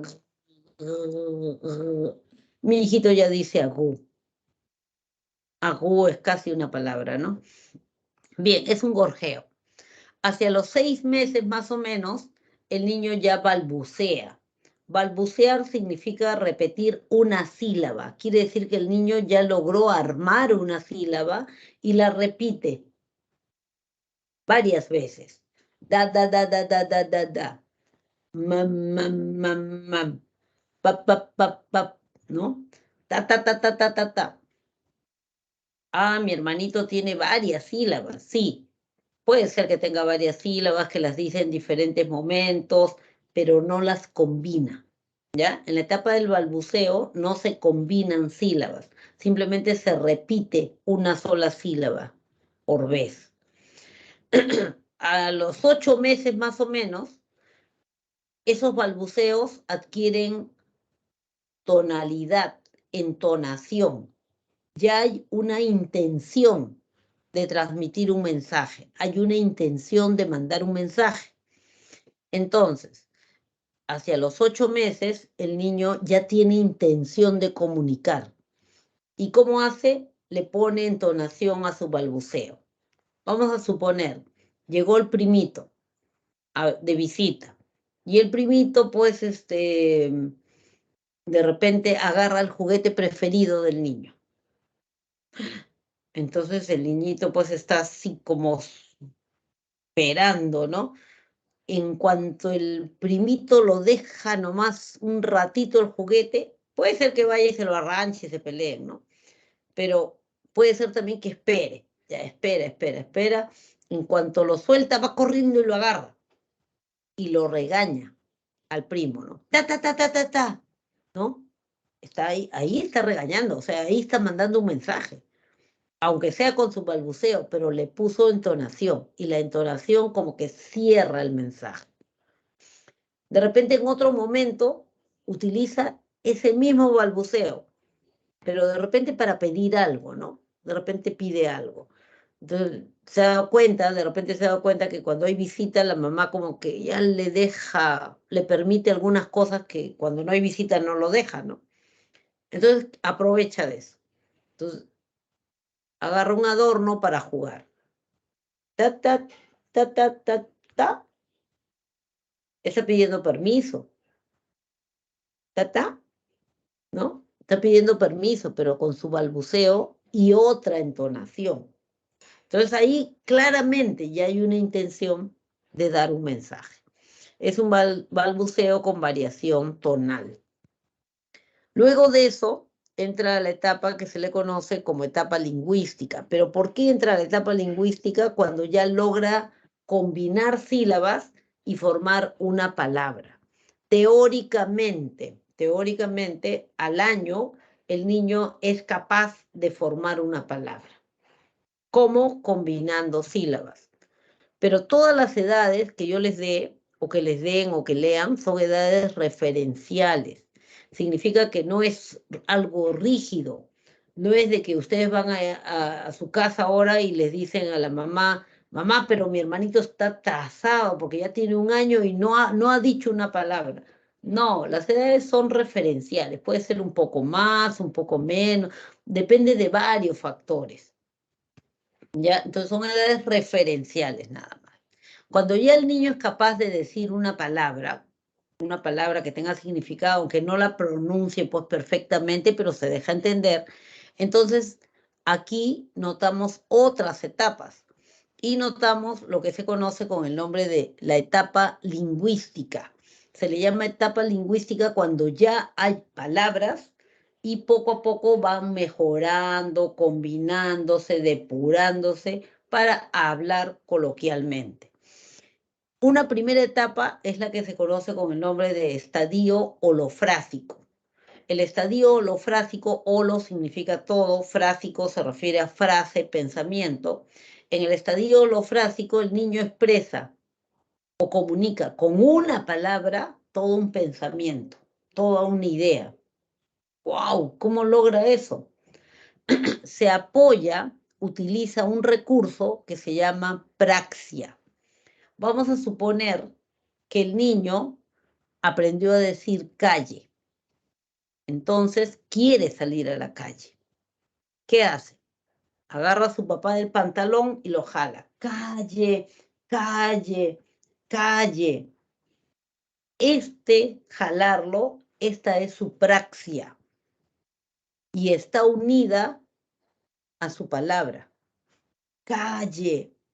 Se dice que su lenguaje en este estadio es un lenguaje simpráxico, pegado a la praxia.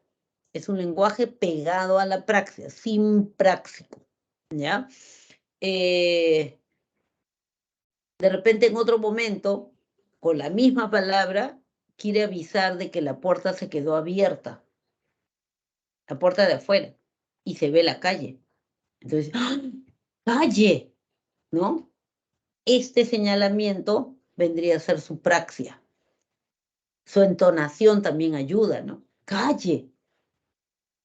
Pero está mandando un mensaje, está dando un mensaje. Entonces, en el estadio holofrásico, la característica principal es que utiliza una palabra para expresar todo un pensamiento, toda una idea. ¿Cómo lo hace? Lo consigue utilizando praxias, y su lenguaje se llama lenguaje simpráxico. Del 1 año y medio hasta los 2 años, como edades referenciales, podríamos decir que en un promedio de 2 años, el niño aumenta muchísimo su vocabulario. Al comienzo aprendía una palabra a la semana, luego una palabra diaria, una palabra diaria, una palabra diaria y a veces más, y entonces su lenguaje aumenta bastante. Los lingüistas le llaman el periodo de la explosión del lenguaje. Luego de este estadio, el niño empieza a armar frasecitas sintácticamente bien construidas, pero sin conectores. Mamá buena lleva calle. No dice, mi mamá es buena porque me lleva a la calle. No dice eso. ¿Por qué? Porque los conectores no les encuentra sentido. Él utiliza palabras que estén cargadas de significado. Por ejemplo, mamá es un sustantivo, tiene un significado en sí mismo. Buena también tiene significado en sí mismo, es un adjetivo. Lleva también es un verbo. Calle. Entonces, él utiliza palabras que están cargadas de significado. Los conectores en sí no tienen significado. No los usa, pues. No los usa. Y se le llama el periodo del habla telegráfica. Yodopa nueva, dice, ¿no? Es el periodo del habla telegráfica. ¿Por qué? Porque hace recordar los telegramas. Los telegramas eran una forma de comunicación muy cara, económicamente era muy caro, y por eso se omitían los conectores. Barco café llega 8. No decían, el barco que trae el café llega a las 8, no, barco café llega a 8. Ya el telegrama lo entendían, o sea, lo suficiente para entender, nada más. Ya, algo parecido hace el niño, pero no por razones económicas, sino simplemente porque no entiende el uso de los conectores. Luego de eso viene un periodo en el cual se descubre que el niño habla consigo mismo, habla solito, más o menos entre los 3, 6 años, pero siguen siendo edades referenciales. De repente entre los 4 y los 7, por ahí vamos. Ya. Generalmente el niño habla consigo mismo y en voz alta por dos razones: para reflexionar o para darse instrucciones. ¿Ya? ¿Por qué? ¿Por qué lo hace? Porque aún no ha logrado interiorizar su pensamiento, aún no lo ha conseguido. Entonces lo habla en voz alta. La mamá hornea galletas, las deja en la fuente sobre la mesa, el niñito está pintando un dibujito y le dice, no vas a tocar las galletas, ¿ah? Son para más tarde, cuando llegue la abuelita, vamos a tomar lunch. Ya, mami. Sale la mamá de la cocina. El chiquito sigue pintando. Mira las galletas y dice, pero son muchas galletas. Mi abuelita siempre me invita. Nadie me está mirando. Voy a agarrar una galletita. Se está acercando y de pronto se frena, ¿no? Y dice, pero Diosito sí me está mirando. Mami dice que cuando yo desobedezco, Diosito se pone triste. No, yo no quiero que Diosito se ponga triste. No, no voy a comer mejor. Toda esa reflexión que pudo haberla hecho acá adentro, lo hizo acá afuera, porque todavía no ha interiorizado su lenguaje, ¿ya? Todavía no piensa con palabras, por eso no lo pudo hacer acá adentro, lo hizo acá afuera. La otra ocasión o la otra situación es cuando ha aprendido una actividad nueva y todavía necesita instrucciones, pero nadie se la está dando, porque quien se la enseñó ya no está ahí presente. Entonces él se vuelve a dar las instrucciones. De repente le enseñaste a atar los zapatos, los pasadores, no sé, con una historia, con un cuentito, ¿no? Entonces, ya sí, tengo que hacer una orejita, la otra orejita, las orejitas se pelean, ya está. Se repitió las mismas instrucciones que tú le enseñaste, ¿ya? Este es un cuadro que les va a mostrar cómo es que es eso de la interiorización del lenguaje, ¿no? Vygotsky trabajó mucho este esquema. Al comienzo el habla solamente es externa y luego se vuelve un habla egocéntrica. En el habla egocéntrica es que la persona interioriza ya y puede adquirir, puede dominar lo que se conoce como el nombre de pensamiento verbal. Al comienzo el pensamiento es con imágenes. Luego se convierte en un pensamiento verbal. Hay un habla interna que sirve a la vez de mediación cognitiva. Ese es el momento en que pensamiento y lenguaje establecen una relación estrecha y de ahí en adelante va a seguir la relación estrecha, ¿ya? Eso es lo que explica por qué existen estos periodos. A ver si hay tiempo, un par de ejercicios, ¿ya? O veamos las preguntas. Hay preguntitas por acá. Dice área de Broca, área de Wernicke, ya sé a qué se refiere eso. El comportamiento humano no es predecible. Uy, me estaban dando respuestas y yo que no miraba. ¿Por qué son exactos? La pregunta de Alessandra se refería que al algoritmo. Los algoritmos son así, si no, no funciona. Son como programas de computación, así. La conducta de la persona no es igual todo el tiempo, claro, por eso no se puede predecir, ¿no? Sí, estaba bien. Estaban bien los comentarios, sorry que recién los leo. Ya, vamos a resolver uno. Dice, pensar implica el uso de procesos cognitivos en forma transversal, como imaginar, atender, evocar, reconocer, etc., sin limitarse a ellos, pues su función es desarrollar la capacidad de operar con representaciones mentales de objetos y eventos con el fin de resolver problemas. En tal sentido, identifique la alternativa que ilustre la función elaborativa del pensamiento. Miren, todo el preámbulo que ha habido, en realidad no te ayuda mucho. Aquí lo único que tendrías que atender es, en tal sentido, identifique la alternativa que ilustre la función elaborativa del pensamiento. Punto. El resto ha sido una introducción nada más. La abuelita entona una canción de cuna a su nieto mientras lo acuesta. Ahí vemos función elaborativa de pensamiento, ¿sí o no? Díganme mejor con su micro. Ahí hay función elaborativa de pensamiento. La abuelita entona una canción de cuna a su nieto mientras lo acuesta. No hay función elaborativa, ¿no? Un alumno orienta su atención al llamado sorpresivo del profesor. Juanito, ¿ahí hay función elaborativa del pensamiento?